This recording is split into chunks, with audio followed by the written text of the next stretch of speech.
And now you're doing what I would say is one of the most sexy jobs or businesses that you could possibly be in for guys that love being around cars and people.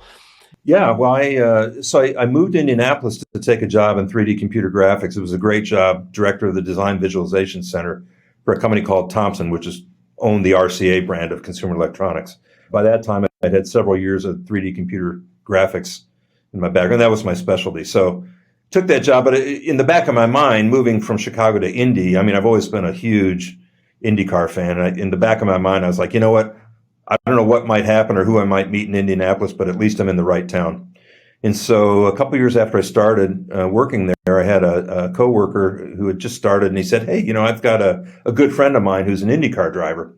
Maybe you know him. And I'm thinking to myself, okay, usually anytime anyone says they know an IndyCar driver, it really means that he's raced Formula Fords and SCCA for a couple of years. But sure enough, he said, oh, no, his name is Stefan Gregoire. Well, at the time, Stefan had just qualified like third at Phoenix out of a field of 28 and was really kind of hitting his stride in the IndyCar series. I'm like, wow, yeah, of course I'm familiar with Stefan. So long story short, we became very good friends, and Stefan, for whatever reason, was kind of like the favorite driver of Mary Hallman George, rest her soul. Mary was an amazing, beautiful person, very compassionate, and just one of the nicest people I've ever met. Anyway, she took a special interest in Stefan's career for whatever reason. I don't think Stefan even knows the reason why. He says it's probably because she felt sorry for him when he was a rookie, because he was the youngest driver in the field in 1993.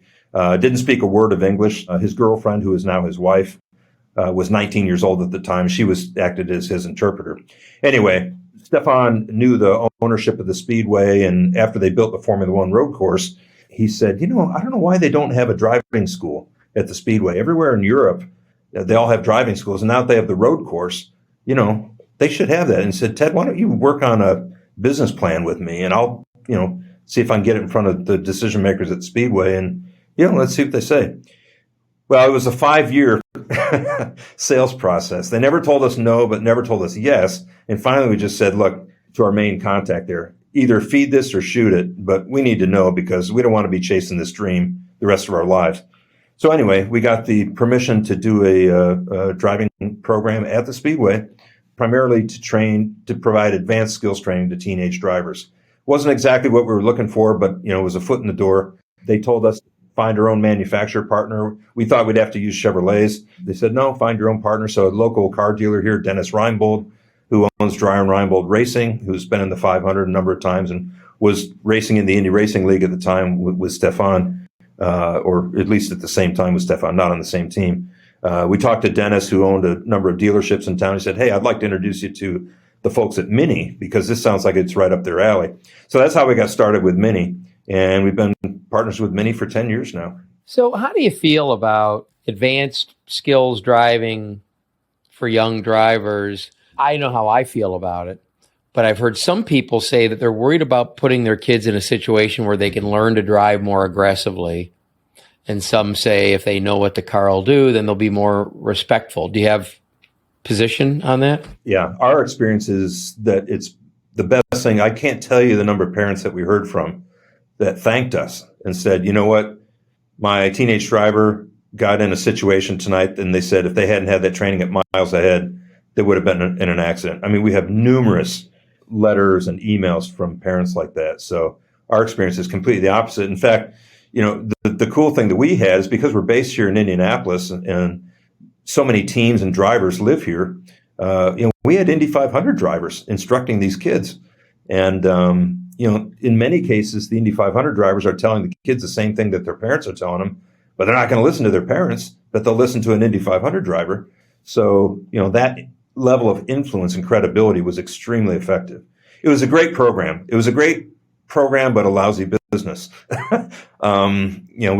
It's very difficult to make money at it, but fortunately for us, we were able to start up the performance program shortly thereafter because the Speedway had heard some really nice things about the job we were doing. Now, are you still partners with your original driver that you started? With Stefan? No, he left the business a few years ago, but we're still very close friends. That's one of the things I really pride myself on. I've had 3 different business partners over the course of my career and businesses that I've run and been involved in, and I'm good friends with all 3 of them. So we've always been able to leave on amicable terms. Stefan's a great guy. He still works for us. We still hire him to do programs. He worked for us a week and a half ago for an event we had here in Indianapolis, and so we're still good friends. And but now I'm the majority owner. I have a silent partner, but her interest is 15% or so, something like that. So I'm majority owner. And did you write this curriculum, the original curriculum together, or were you more in the sales aspect? We worked on a lot of stuff together. With my experience in design and graphics, that gave us a real edge because I'm used to creating visual materials that communicate very well. So we always had a very strong, even to this day, the visual aspect of what we do, our branding and so forth, always gave us an edge. So, but Stefan was very smart, and he took our role very seriously, as did I. When the Indianapolis Motor Speedway gives you permission to do a program, you better do it well. And we took it very seriously. So we like to say we plan our work and work our plan, and we were really, really pleased with the reception that we got from the customers and stuff. But we worked on the programs together, and I will say too that we didn't really look at other programs very much deliberately because we wanted to do things on our own. Of course, we made a lot of mistakes for sure, but I think we did a lot of things very well. In fact, when I did the BMW M, what do they call it? The BMW M Performance Track Days, or M Track Days, last year. And the BMW Performance Center came out to the Speedway to do that. So this is in South Carolina. Yeah, but last summer they came out to the Indianapolis Motor Speedway and did some programs out there. And this was really the first time BMW had done a program at the track. We had tried to get them involved because Mini is a brand of BMW, and that's kind of a long story in and of itself. But ultimately, last year they had a really nice program out there, and which included the BMW M8 competition, a 625 horsepower sports car. Anyway, but I was very curious to see how they were doing their programs because we'd been out there for so many years doing ours. And there were some things I saw that I probably would have changed or made a little bit better. I mean, they're true professionals. Let's not mistake that. But we did a lot of things right in our program, and it's when you go to other programs and see what they do. It makes us feel good that what we had done and the way we designed and conducted our program. Pretty proud of it. This has been Jeff Stearns, Connected Through Cars.